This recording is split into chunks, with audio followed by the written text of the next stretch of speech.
Episode pertama, Ramadhan seorang gelandangan. Jam hampir menunjukkan 7,3 malam. Nadia duduk bersama jemaah lain di ruang makan masjid, menunggu azan maghrib berkumandang. Juadahnya sederhana, sepinggan nasi putih, sedikit kuah, dan ikan goreng yang diambil dari dulang yang disediakan pihak masjid. Sudah masuk Ramadhan ke-15, dan begitulah rutinnya setiap hari. Berbuka puasa di masjid karena dia tidak mampu menyediakan makanan sendiri. Nadia hidup sebatang kara sejak berumur 13 tahun selepas ditinggalkan ibu tiri yang merampas semua harta peninggalan ayahnya yang sudah meninggal dunia. Sejak itu, dia membesar sebagai anak asrama. Ketika cuti sekolah tiba, Nadia sering merasa asing melihat rekan-rekan asrama berkemas untuk pulang ke kampung halaman masing-masing. Suasana riuh rendah dengan suara ibu bapa yang datang menjemput,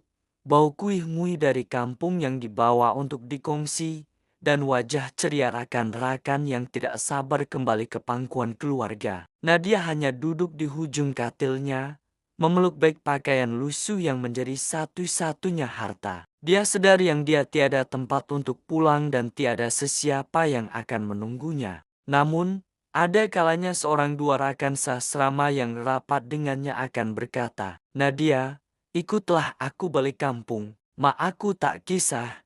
Kau boleh tidur sekali dengan adik-adik aku."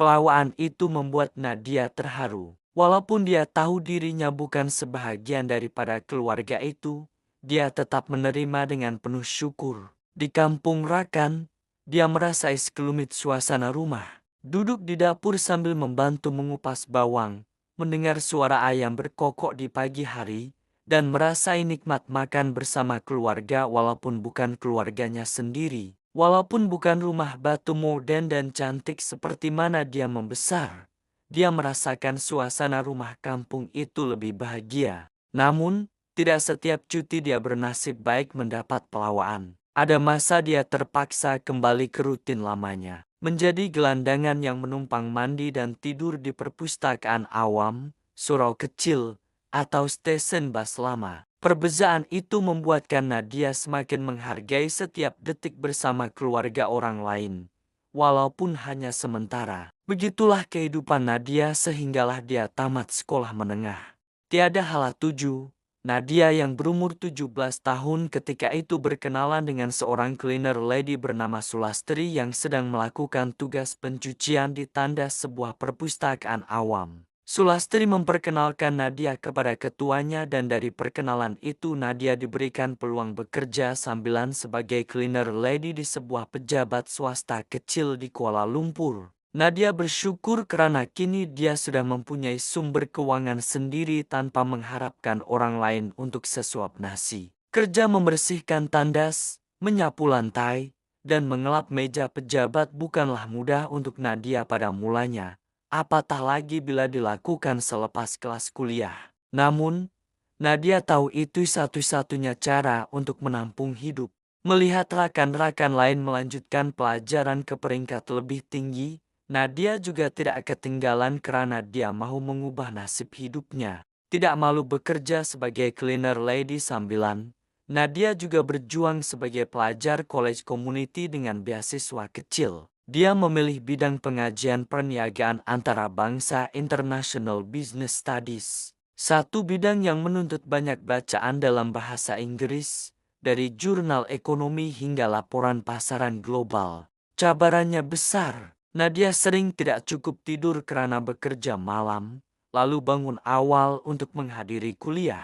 Ada hari dia tertidur di perpustakaan, buku teks tebal masih terbuka di hadapannya. 3 tahun berlalu penuh perit. Akhirnya Nadia menamatkan pengajian. Hari convocation, dia hadir seorang diri. Di sekelilingnya, graduan lain bergambar bersama keluarga. Ibu bapak tersenyum bangga. Nadia hanya berdiri di tepi, memeluk bunga convocation yang dibeli sendiri. Dia menerima hakikat bahwa dirinya sebatang kara, tetapi tetap bersyukur karena berjaya sampai ke tahap itu. Selepas tamat belajar, pencarian kerja menjadi episode baru yang lebih getir. Tanpa kenalan atau jaringan, Nadia sukar mendapat peluang pekerjaan. Dia kembali bekerja sebagai cleaner lady sepenuh masa di pejabat yang sama, dan pada waktu malam, dia mengajar tuition di pusat tuition berdekatan rumah sewanya untuk menambah pendapatan. Hidupnya sederhana, menyewa bilik bersama seorang rakan sekuliah yang kini bekerja sebagai eksekutif di syarikat keuangan dengan gaji sekitar Rp3.500 sebulan. Nadia akur. Rezekinya tidak sama seperti rakan sebiliknya itu. Tidak mengapa, mungkin rezeki aku bukan di situ. Nadia memujuk hatinya sendiri tanpa menyimpan rasa cemburu. Namun, dia tetap percaya bahwa setiap usaha kecil akan membuka jalan yang lebih besar. Sahur yang sepi, pukul 5 pagi, Ramadhan ke-15. Nadia bangun perlahan-lahan dari tilam nipis di bilik sewanya. Rakan sebiliknya masih nyenyak tidur, tidak berpuasa hari itu. Sahurnya ringkas sahaja, 3 biji kurma, biskut kering, dan segelas susu. Dia tahu tenaga itu tidak cukup untuk seharian bekerja sebagai cleaner lady di pejabat swasta.